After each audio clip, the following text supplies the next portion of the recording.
Estamos iniciando mais uma aula do nosso curso Panorama Bíblico. E hoje nós vamos estar falando com vocês a respeito de mais dois profetas, os últimos livros dos profetas menores. Hoje nós vamos estar tratando de Zacarias e Malaquias, e assim encerramos toda esta parte que trata do cânon do Antigo Testamento. Mas eu quero lembrar você, meu querido aluno e aluna que tem me acompanhado aí no nosso curso, que se você ainda não fez, que não deixe de dar o seu like, caso você goste do vídeo, é claro, e também de se inscrever no nosso canal, ok? Você vai estar nos ajudando a crescer no trabalho que estamos realizando através do YouTube, no nosso canal Palavra Viva. Pois bem, hoje nós vamos falar sobre Zacarias. Zacarias, o seu nome significa Iavé se lembrou, e expressa o sentimento dos exilados após o cativeiro babilônico. Lembrando que Zacarias, assim como Ageu, eles são profetas que voltaram do cativeiro junto com o povo lá da Babilônia. No livro de Neemias, nós lemos que Zacarias era neto de Ido, que retornara do cativeiro com Zorobabel e Jesua, no capítulo 12, versículo 4 do livro de Neemias. Neemias também o identifica como membro da família sacerdotal de Ido, no capítulo 12, versículo 16. Zacarias, portanto, era descendente de Levi, e ele serviu em Jerusalém como sacerdote e profeta. Então ele cumpriu duas funções, a de sacerdote e de profeta. Zacarias foi um profeta motivacional, vamos dizer assim, usando uma expressão moderna, Por quê? Porque ele incentivou o povo a reconstruir o templo depois do exílio da Babilônia. Ele escreveu o livro de Zacarias e fez várias profecias messiânicas, falando sobre a vinda do Salvador Jesus. Algumas dessas profecias também eram de cunho escatológico, mas podemos dizer que Zacarias é um dos profetas messiânicos da Bíblia. Quando Nabucodonosor, rei da Babilônia, invadiu Jerusalém, ele destruiu o templo e levou o povo para o exílio. 70 anos mais tarde, o rei Ciro permitiu que os judeus voltassem para casa e reconstruíssem o templo. Zacarias pertencia a uma família de sacerdotes que voltou do exílio.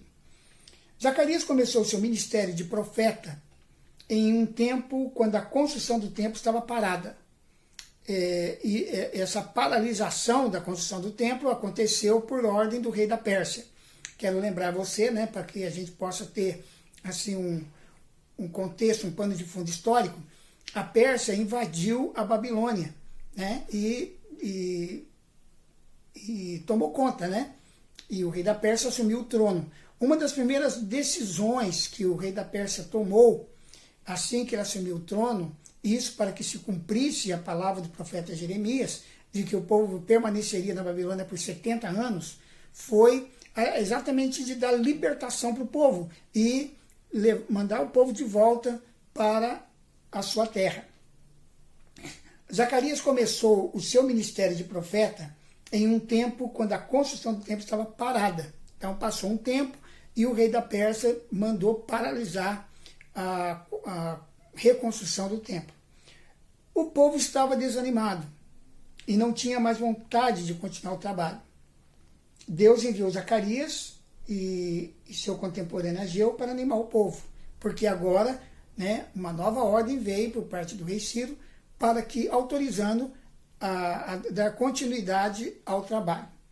Em Esdras capítulo 5, versículo 1 e 2 diz: graças às profecias de Zacarias e Ageu, os israelitas ficaram mais motivados e concluíram a construção do templo. Por isso que eu posso dizer que Zacarias era um profeta motivacional. Ele realmente trouxe motivação para que o povo retornasse às suas atividades na construção do templo de Jerusalém. Além de incentivar o povo a reconstruir o templo, Zacarias fez várias profecias sobre a vinda do Salvador e o fim dos tempos.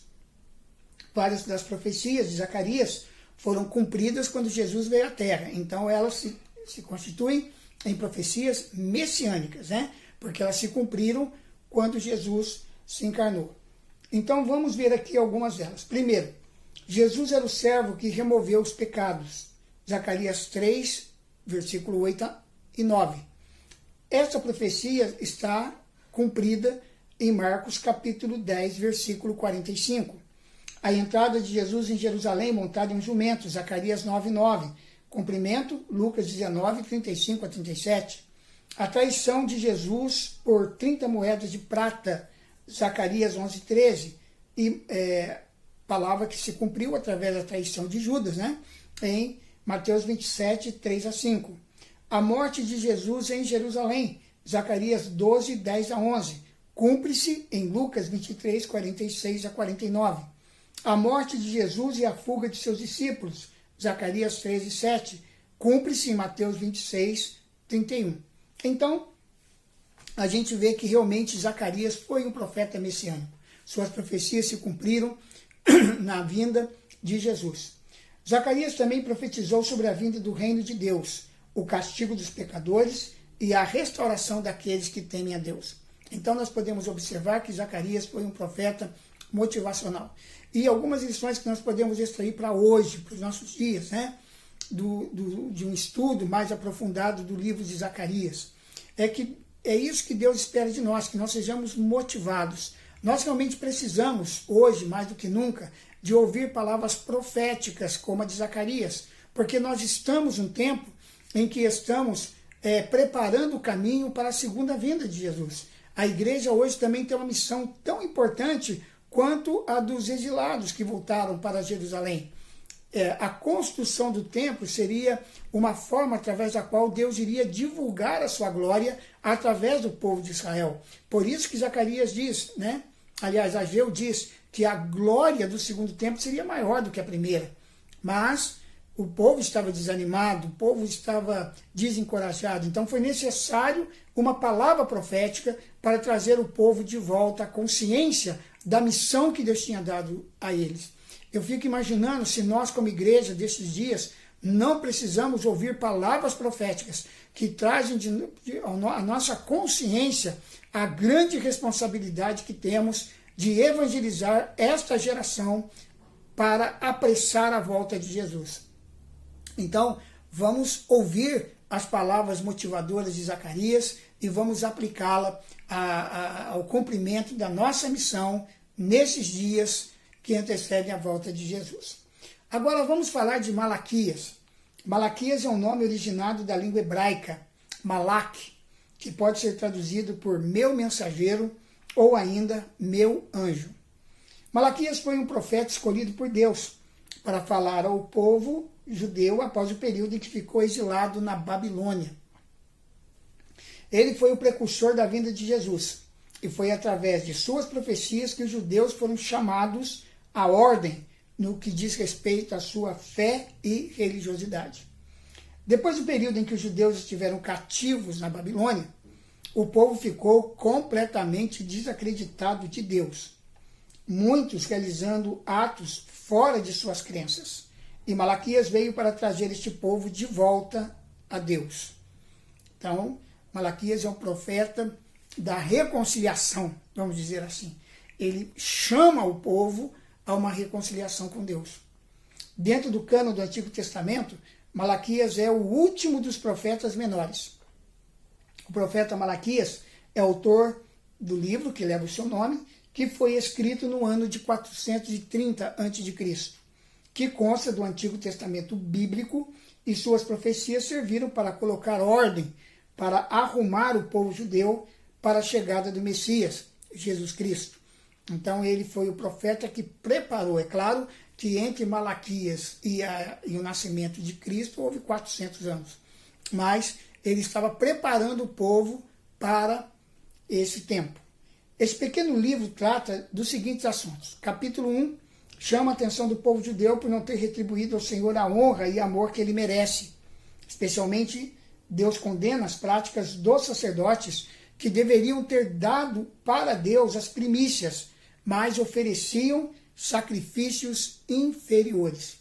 No capítulo 2, continua a crítica dos líderes religiosos, mostrando a sua negligência em abandonar as obrigações dos descendentes de Levi e mostrar a santidade diante do Senhor e instruir o povo sobre a grandeza de Deus. No mesmo capítulo encontramos uma das mais fortes repreensões da Bíblia, da prática do divórcio, comparando a quebra desta aliança à violência.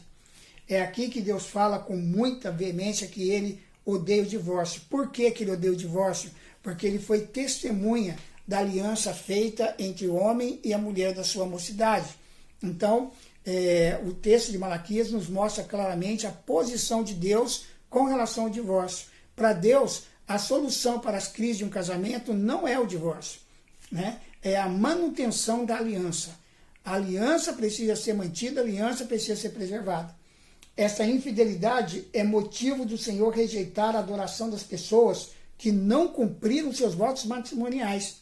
Então, Deus ele estava rejeitando a adoração daquelas pessoas que não estavam honrando a aliança com a sua esposa. Com isso, a gente, como pastor, né, eu quero falar para você como pastor, é muito difícil essa questão dos nossos dias, porque se naquela época já havia uma banalização do divórcio, hoje então é muito maior.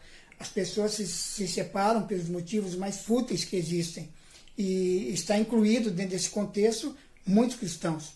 Mas nós temos que nos voltar para a palavra de Deus, meus irmãos. Temos que voltar. É claro que pastoralmente falando, nós analisamos caso a caso, né? Não dá para generalizar hoje. Não sei se naqueles dias também daria. Mas uma coisa eu tenho certeza. Nós sempre temos que trabalhar pela preservação do casamento. Porque o casamento, antes de tudo, é uma aliança. É uma aliança estabelecida entre o homem e uma mulher, dos dois com Deus. Então, é muito sério quebrar esta aliança. Por isso, devemos orar muito. Eu falo isso para os jovens que estão me ouvindo. Ore bastante, busque em Deus a sua esposa, busque em Deus o seu esposo. Não vá namorando qualquer pessoa, mesmo que seja membro da igreja, mas procure uma testificação no coração de Deus, porque a cada dia que passa, fica mais difícil se manter um casamento sem a bênção de Deus na aliança. Então, eu quero exortar vocês que ainda não se casaram a buscar o seu cônjuge, o seu companheiro, a sua companheira em Deus. E vocês que já são casados e que estão passando por crises conjugais, busquem a Deus, orem juntos, procurem ajuda, né, com seu pastor, ou se for o caso, com um psicólogo, um conselheiro matrimonial, mas uma pessoa que seja cristã, que possa orar com vocês, porque o tempo que estamos vivendo é difícil e o divórcio não é solução para os problemas de um casamento. Pelo contrário, o divórcio pode trazer até mais problemas do que aqueles que já existem. Então, Deus está dizendo aqui, eu odeio o divórcio. Capítulo 3 prediz a vinda de um mensageiro para preparar o caminho do Senhor. Uma profecia aplicada a João Batista e seu trabalho como precursor de Jesus. Neste capítulo também ele fala de um problema nas práticas religiosas da época, criticando os judeus que não davam os dízimos que a lei do Antigo Testamento exigia. Hoje nós temos um problema sério com relação a isso, porque existem duas vertentes na igreja. Aqueles que querem pagar o dízimo como se fosse uma lei, e nós não estamos mais no período da lei, e aqueles que desprezam a graça e vivem na licenciosidade, pensando que não tem nenhuma obrigação de manter a obra de Deus. As duas posições estão erradas, eu quero dizer para você. Nós precisamos entender que o dízimo, antes da lei, ele já era praticado. Foi praticado por Abraão, quando ele encontrou com Melquisedeque e entregou a ele o dízimo de tudo. Então, o dízimo é um princípio espiritual e ele deve ser praticado, antes de tudo, por amor a Deus, por fidelidade a Deus, por compromisso com a obra de Deus, e não por uma obrigação imposta por uma lei. Porém, como o dízimo é um ato da graça de Deus sobre nós, ele traz resultados, e não somente o dízimo, mas as ofertas também. Quando nós ofertamos ao Senhor com liberalidade, nós podemos contar com a bênção de Deus sobre as nossas finanças. Com relação a isso, eu posso dar testemunho a você, o meu próprio testemunho.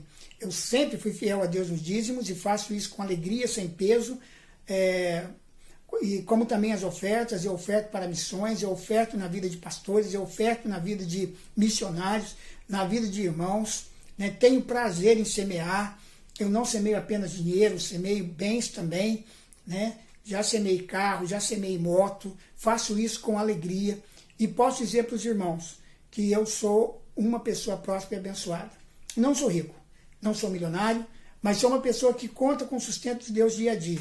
E algum tempo atrás, quando eu tomei a decisão de fazer do dízimo a primícia, e eu já estou com oferta de primícia, eu já tiro sempre o meu primeiro dia de trabalho para Deus, né? E oferto integralmente para Deus. Isso eu faço já há muitos anos. Mas eu decidi também fazer do dízimo uma primícia e tirar, antes de gastar qualquer dinheiro que eu possa ter, eu tirar o dízimo. E depois que eu comecei a praticar isso, eu tenho sido tão abençoado que eu acabo de entregar um dízimo, chega uma oferta, chega algum recurso inesperado, e eu tenho me mantido já há alguns anos sem necessidade de depender de uma igreja, até porque no momento eu não estou em condições de pastorear, devido às minhas funções como presidente de 2 ministérios, o Ministério Vida em Cristo e a Missão Palavra Viva. Então as minhas atribuições são muito grandes e eu não tenho tido condição de pastorear um rebanho, mas eu tenho sido mantido pelo Senhor e desenvolvido um amplo ministério através de ensino da palavra, discipulado, aconselhamento. Eu tenho inúmeras pessoas que eu atendo por semana e com isso o Senhor tem levantado o meu sustento. É algo maravilhoso, sobrenatural, né? Minha família fica impactada e feliz de ver como que Deus tem honrado o meu trabalho. Mas isso, irmão, tem por base o ato de fé, de ser um dizimista ofertante fiel. Eu creio no poder da semeadura e da colheita e pratico isso com muita alegria. Por isso, eu vejo que o ensino de Malaquias não pode ser interpretado com base na lei, mas na graça. Na graça. E no capítulo 4 ele vai encerrar o livro com uma nota final de esperança para o povo do Senhor. Comenta de novo do mensageiro que ajudaria o povo a voltar e se converter ao Senhor para evitar a rejeição total. O livro de Malaquias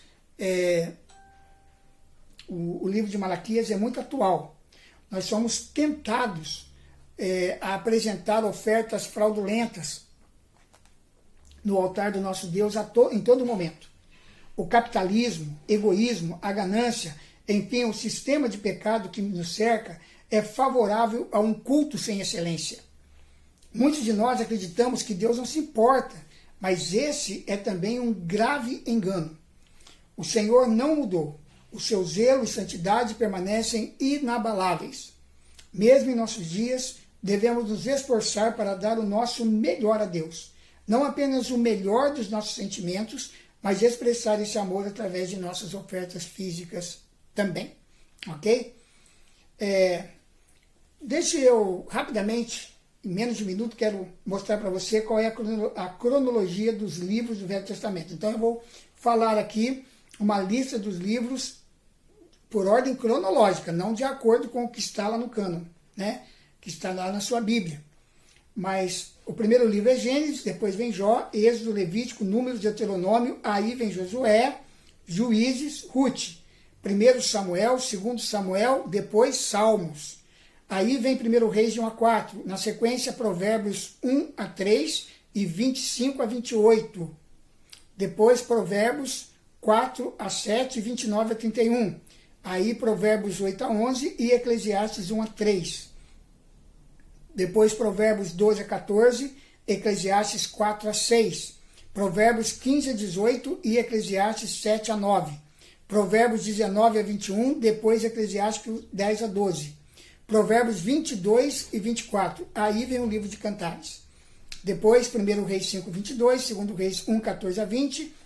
Aí, entre 1 Reis 1, 14, capítulo 1 até 14, 20, vem o profeta Joel. Na sequência, 2 Reis 14, 21 a 14, 25. Aí, então, o profeta que vem é Jonas, porque ele profetizou nesse período. Aí, 2 Reis 14, 26 a 14, 29. Aí vem o profeta Amós, foi o profeta desse período. 2 Reis 15 a 17. Aí vem o profeta Oséias. 2 Reis 18 e 19. Na sequência, Isaías, Miqueias e Naum. 2 Reis 20 a 21. Aí quem vem é profeta Sofonias e Abacuque.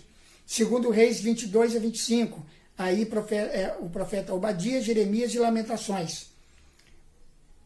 Aí 1 Crônicas, 2 Crônicas, Ezequiel, Daniel, Esther. Então veja que Esther vem depois de Daniel, cronologicamente falando. Esdras 1 a 4, aí o profeta Ageu e Zacarias, que nós já vimos que eles realmente atuaram durante o período da reconstrução dos muros e a reconstrução do templo. Aí Esdras 5 a 10, na sequência vem o livro de Neemias e do profeta Malaquias. Ok? Então, nós paramos por aqui hoje, ok? Na semana, aliás, na nossa próxima aula, nós vamos estar falando sobre os livros não canônicos, chamados também de livros apócrifos, ok? Meu querido, que Deus abençoe você, abençoe a sua vida, a sua família. Eu quero liberar sobre a tua vida, ao final desta aula, uma palavra de bênção do Senhor. Que a graça, o poder, a unção e a prosperidade de Deus te acompanhe aonde quer que você esteja. Muito obrigado por participar desta aula. Eu sou o pastor Beto e, com muita alegria, nós nos encontramos aqui no canal Palavra Viva para estudarmos, nos aprofundarmos juntos na Palavra de Deus. Fique com Deus e até a nossa próxima aula no curso Panorama Bíblico.